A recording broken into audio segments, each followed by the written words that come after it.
What's going on, guys? Welcome back to the channel in another video. Today we are going to be going over the Wave Runner here. We had a few issues getting this thing de-winterized and going over it again to get it ready for this year. In fact, it almost blew up on me, so we're going to be talking about that. So make sure you stay tuned for the whole video so I can explain to you how this thing almost blew up on me and what I found that's a major issue on this Wave Runner. So let me show you guys what I'm talking about if you're new to the channel. That way you guys know what's going on.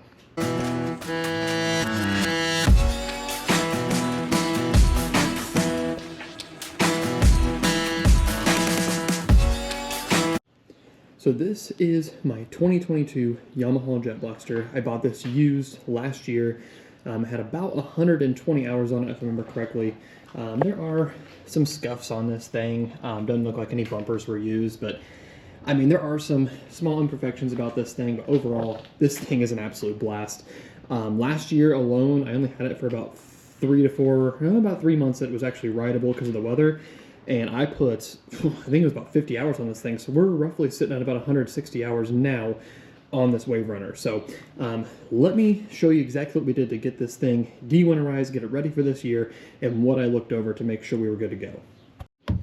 All right, guys, so a few things I noticed when I was getting this thing ready. Obviously, did the oil change, did the new filter, so that was an easy thing to do. I did all the spark plugs on here.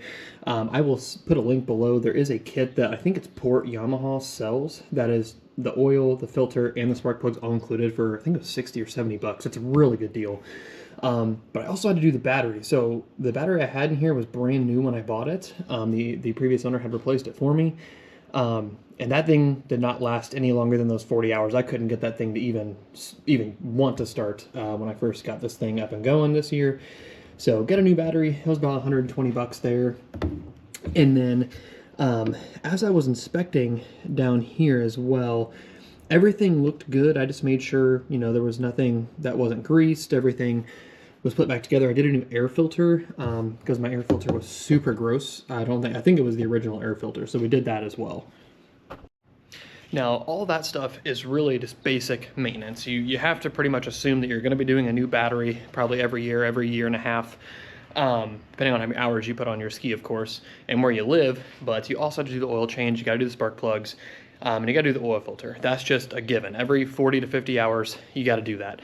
And it's not expensive. It's not that hard to do. I do have a manual pump, and let me show you.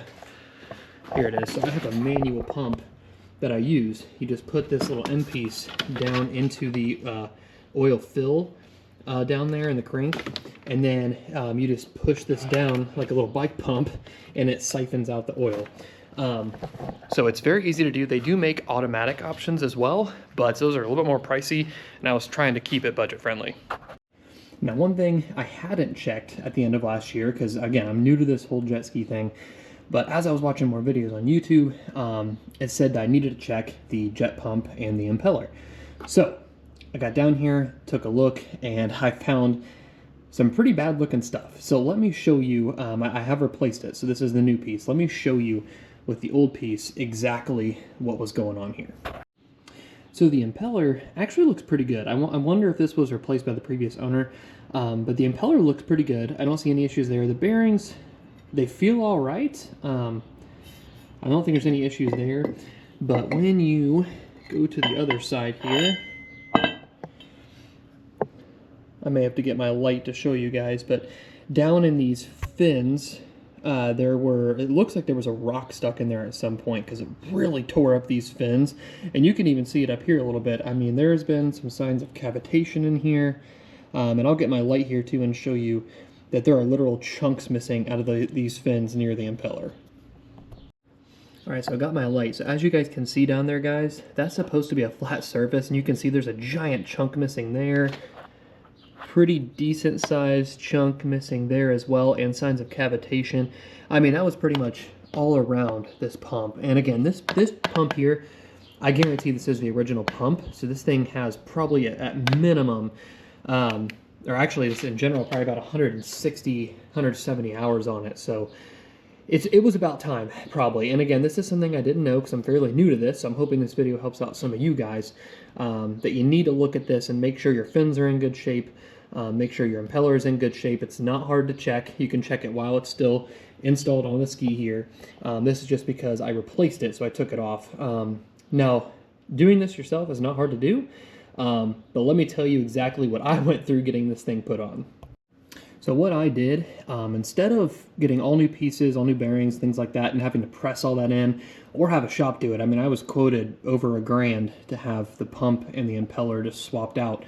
I figured if I was going to do all this, I might as well do the impeller, but I got on eBay and I was able to find a pump as well as an impeller and the drive shaft, all one piece, just like this here, for about 400 bucks. So I went ahead and bought that whole unit. It was actually for a 2019 Yamaha EXR, but if you didn't know, the EXR and the Jet Blaster are basically the same. So everything, the part numbers all matched, everything got in here perfect. One thing you need to make sure you do here, guys, make sure you clean off these surfaces. There's going to be a sealant on here. You want to really get in here and clean off these surfaces here so that it's a clean mating surface. If not, you could potentially get water in your hole because these bolts right here all lead up to your plate that's mounted to the actual ski. So you want to make sure you got a good sealant on here. I used the Right Stuff sealant, and it seems to hold up pretty well, but that's what you need to do, guys. And I know all this looks pretty intimidating. There are a couple videos on YouTube about how to do this on a Yamaha. Let me tell you, it's not that hard to do. It took me maybe 2 hours maximum to go ahead and swap that out. The hardest part was getting the sealant off. There's a ton of sealant on there.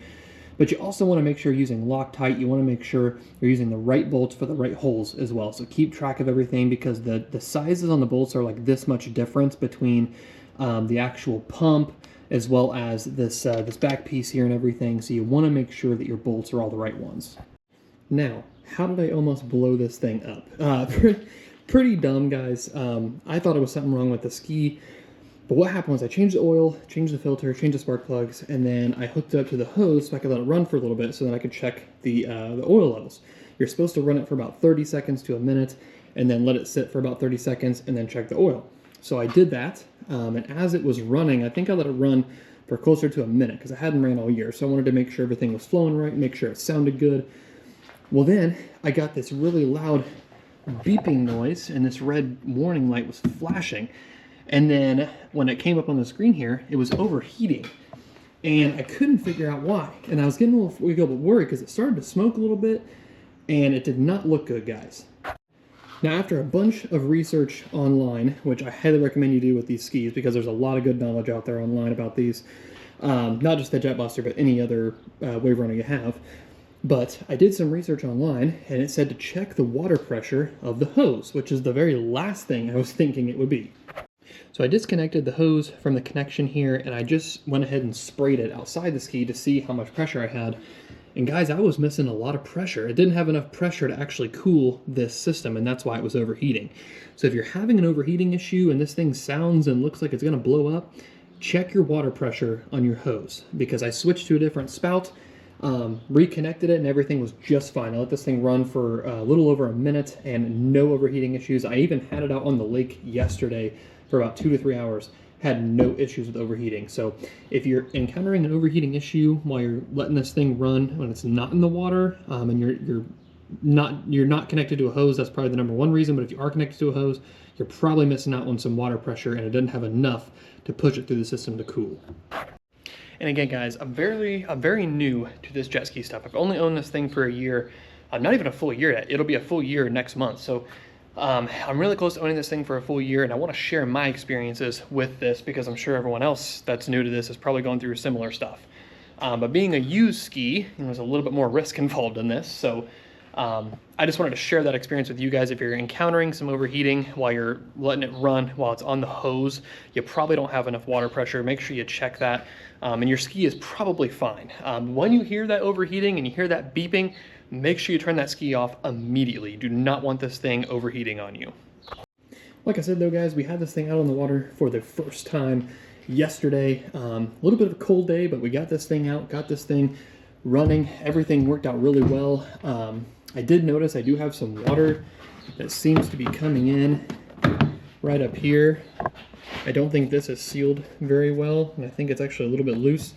So I'm probably going to get some new pins for this thing and seal this up again. Because I think when I opened up the bottom, or opened up the seat here, I did have maybe a half an inch or an inch of water down there. And that could be from the way that this thing has like a bilge. It's not really a bilge, but it's like a system where it'll siphon out water out as it's down there while the engine is running, but when it's not running, it can backflow. So it could be that, but it also could be this. I figure I'll go ahead and knock out this as a place where it could go wrong. But I've also been thinking about maybe doing the speakers on here. They have them on sale right now for $350, which is a really good deal, I feel like, for speakers. But you got to drill into the hole, and I'm not too keen on that. So we will see where that ends up. If I do get the speakers for this, I will do an install video, because there is absolutely nothing on YouTube about installing the footwell speakers on these Jet Blasters, EXs, EXRs. Nothing. So maybe coming soon for you guys. That way we have some tunes while we're riding this thing. But that is going to do it for today's video, guys.